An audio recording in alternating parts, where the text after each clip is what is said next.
already replaced the fuse. Is this one here? There's blown right there, and it should start off, and it should stay on. Well out.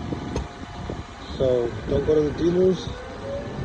Put in the link, fuse, and everything, part number, and all that. See how it's on now?